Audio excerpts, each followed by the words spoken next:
اعوذ باللہ من الشیطان الرجیم بسم اللہ الرحمن الرحیم۔ اب لڑی آ گئی دوسری عبادت والی، عبادت میں صوم۔ جہاں تک نماز کا ذکر ہے تو وہ تو مکی صورتوں میں اس کا بے تحاشا مرتبہ ذکر موجود ہے، لیکن یہاں جو ہے معاملہ صوم، اس سے پہلے مکی دور میں صوم کا کہیں کوئی تذکرہ ہی نہیں، نہ عربوں میں اس کا رواج تھا۔ یہ لفظ بھی عربی زبان میں تھا گھوڑوں کے لیے، گھوڑے روزہ رکھتے تھے۔ رکھتے کیا تھے بیچارے؟ انہیں رکھوایا جاتا تھا، کیونکہ عربوں کا جو معاملہ تھا وہ لوٹ مار، غارت گری، اور اس کے لیے انہیں چاہیے تیز رفتار سواری، جاؤ حملہ کرو، لوٹو مارو اور بھاگو۔ اونٹ جو ان کی فضا اور ان کے ماحول کے لیے مناسب تھا وہ زیادہ تیز دوڑ نہیں سکتا، اپنی اس ضرورت کے لیے گھوڑا چاہیے تھا۔ گھوڑے میں عرب کا سخت موسم برداشت کرنے کی عادت نہیں، نازک جانور ہے، وہ پیاسا تو نہیں رہ سکتا 7 دن تک جیسے کہ اونٹ رہ سکتا ہے، بھوکا نہیں رہ سکتا، وہ لو کے تھپیڑے نہیں برداشت کر سکتا، لہذا عرب اس کو رکھواتے تھے روزہ۔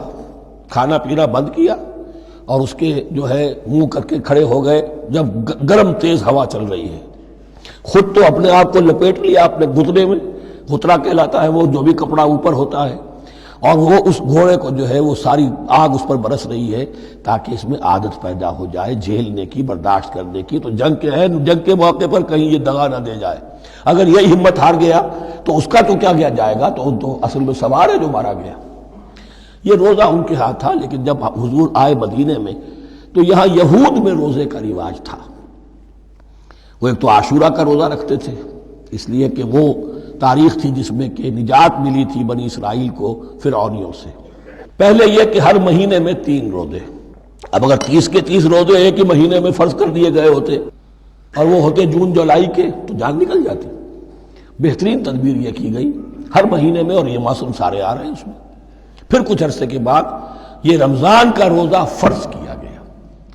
پہلا جو روزہ تھا 3 دن کا، اس میں یہ بھی تھی اجازت کہ جو اگر مسافر نہیں ہے، بیمار بھی نہیں ہے، طاقت رکھتا ہے روزہ رکھنے کی، پھر بھی روزہ نہ رکھے تو اس کا فدیہ یہ ہے کہ 1 مسکین کو کھانا کھلائے۔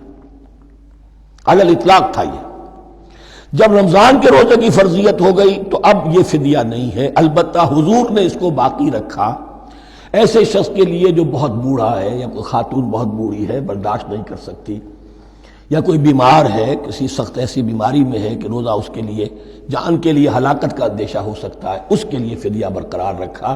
عام طور پر صحت مند شخص جو مسافر بھی نہ ہو اس کے لیے یہ رعایت ختم ہو گئی۔ یہ ہے ان آیات کی تعبیر جس پر میں پہنچا ہوں، اور بہت پہلے پہنچ گیا تھا، لیکن چونکہ اکثر مفسرین نے یہ بات نہیں لکھی ہے تو میں جھجکتا رہا، لیکن بعد میں مجھے معلوم ہوا کہ مولانا انور شاہ کاشمیری رحمۃ اللہ علیہ کی رائے یہی ہے، تو مجھے اعتماد ہو گیا۔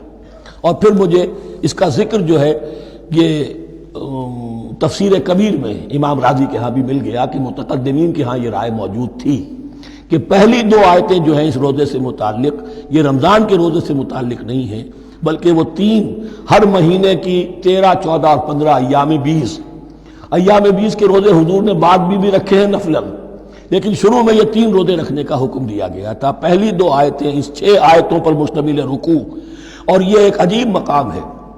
قرآن مجید کے احکام بہت دفعہ ہے، نماز کے احکام قرآن میں بہت دفعہ ہیں، کہیں وضو کا ہے، کہیں تیمم کا ہے، کہیں اور نماز خوف کا ہے، مختلف جگہوں پر، لیکن صوم کی عبادت پر یہ 6 آیات کامل ہیں، مکمل ہیں، اس کی حکمت، اس کی غرض و غایت، اس کے احکام سب کے سب اس میں آ گئے۔ اب پہلی 2 آیتیں کون سی ہیں؟ یا ایھا الذین آمنوا کتب علیکم الصیام کما کتب علی الذین من قبلکم لعلکم تتقون، اے ایمان والو تم پر بھی فرض کیا گیا روزہ رکھنا جیسے کہ فرض کیا گیا تھا تم سے پہلوں پر، تاکہ تمہارے اندر تقوی پیدا ہو جائے۔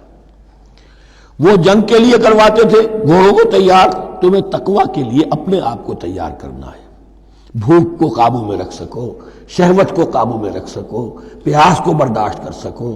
اللہ کی راہ میں جنگ کے لیے تمہیں نکلنا ہوگا، اس میں بھوک بھی آئے گی، پیاس بھی آئے گی، اپنے آپ کو تیار کرو جہاد کے لیے۔ اور یہ بات واضح ہو جائے گی، اگلے رکوع سے قتال کی بحث شروع ہو جائے گی۔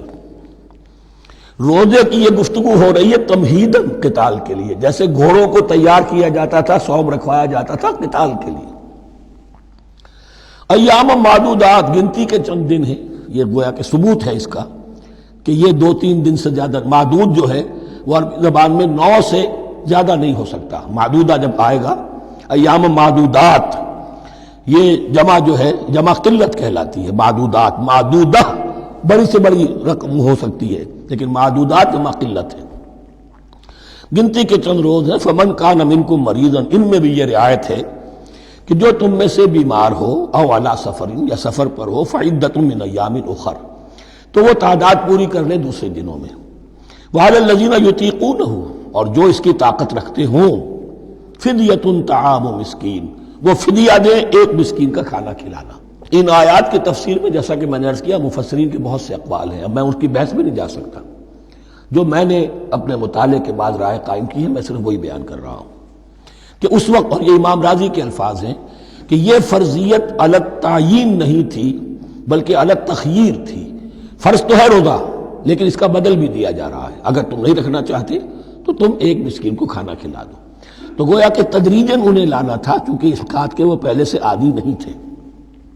فمن تطوع خیرا فهو خیر اللہ، اور جو اپنی جی سے، اپنی مرضی سے خیر کرنا چاہے تو اس کے لیے خیر ہے. روزہ بھی رکھے اور مسکین کو کھانا بھی کھلائے، دونوں کام کرے، تو اس میں کوئی رکاوٹ تو نہیں، اس کے لیے بہتر ہوگا. وَأَن تَصُومُوا، اور دیکھو اگر روزہ رکھو، خیر لکم ان کنتم تعلمون، یہ تمہارے لیے بہتر ہے اگر تم جانو. اب یہاں بھی ایک طرح کی رعایت کا انداز ہے. صدق اللہ العظیم.